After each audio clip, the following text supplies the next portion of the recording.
My self doctor Nitin. और आज हम क्या कर रहे हैं, कल हमने ओम्स लॉ देखा था, V is proportional to I।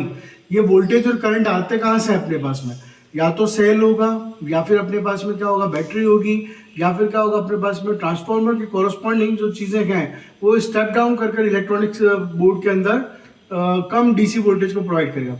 अब सेल की बात करें तो आप देखो कि ये एक सेल है अपने पास में, ठीक है। ये सेल है, ये इसके ऊपर रेटिंग लिख रखी है 1.5 वोल्ट का सेल है अपने पास में, क्लियर है। नाउ दूसरा अगर मैं सेल बात करता हूँ अपने पास में, तो ये वाला जो सेल है अपने पास में, नेक्स्ट ये जो सेल है ये क्या है अपने पास में, इनको बोलते हैं AAA बैटरी। जब आप शॉप पे जाओ ना तो उन्हें बोलना AAA बैटरी, ऐसे मत बोलना कि मोटा वाला सेल दो या छोटा वाला सेल दो, तो इसके ऊपर टेक्निकल मार्क कर रखा है। ये भी क्या है 1.5 वोल्ट का ही सेल है अपने पास में। इससे ज़्यादा हमें कुछ प्रोजेक्ट्स बनाते हैं उसमें थोड़ी वोल्टेज की रिक्वायरमेंट ज़्यादा होती है ना, तो ये एक हमारे पास में क्या होती है 9 वोल्ट का जो है एक बैटरी है 9 वोल्ट की, जिसके कॉरस्पॉन्डिंग क्या है, हम इसको FM ट्रांजिस्टर में लगा सकते हैं या किसी भी रोबोट के अंदर जो है वहाँ ये यूज़ कर सकते हैं।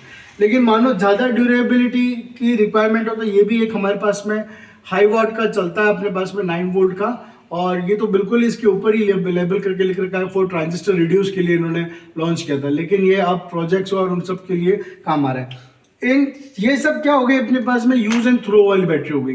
कुछ सेल ऐसे आते हैं जिनको आप क्या कर सकते हो, बार बार चार्ज कर सकते हो प्रोजेक्ट के अंदर। तो ये जो सेल है अपने पास में, ये दिख रहा है आपको, इसको बोलते हैं अपन लिथियम आयन का सेल बोलते हैं। और इसका अगर आप नंबरिंग देखो ना तो ऊपर मेंशन क्या होता है 18650, ठीक है। इसकी पोलरिटी पॉजिटिव नेगेटिव मेंशन करी होती है। मानो ये दो सेल है अपने पास में और दोनों सेल अपने पास में डिस्चार्ज हो गए और रोबोट आगे नहीं जा रहा है, तो क्या करना पड़ता है पता है, एक हमारे पास में चार्जिंग मॉड्यूल है जिसके अंदर ये दोनों सेल फिक्स होकर वापस से चार्ज हो जाते हैं। तो कम से कम आप इनकी जो लाइफ देखोगे आप, तो कम से कम इनकी लाइफ 1.5 साल से 2 या 3 साल तक चलती है अपने पास में, क्लियर। वो भी नॉन स्टॉप आप इसको वर्क में लेके चलें तो।